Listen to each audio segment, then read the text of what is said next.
ఎప్పుడు చూసినా chocolate chocolate అంటారు. ఒక్కసారి అమ్మ చెప్పింది కూడా వినండి, లేదా మీ పళ్ళు పుచ్చిపోతాయి.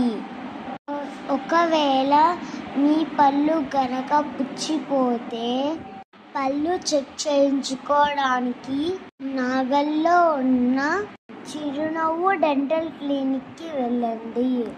అలాగే మా జూనియర్ డాక్టర్ని మీట్ అవ్వండి. ఎక్స్ప్లెయిన్ కూడా చేస్తుంది. అడ్వాన్స్డ్ ఎక్విప్మెంట్ యూజ్ చేస్తూ చాలా అఫోర్డబుల్ రేట్లో ట్రీట్మెంట్ చేస్తున్నారు. ఇక్కడ డాక్టర్స్ నొప్పి తెలియకుండా ట్రీట్మెంట్ చేస్తారు. చాలా ఫ్రెండ్లీగా ఉన్నారు. పక్కా విజిట్ చెయ్యండి. చిరునవ్వు డెంటల్ క్లినిక్కి వెళ్ళండి. చిరునవ్వుతో ఉండండి.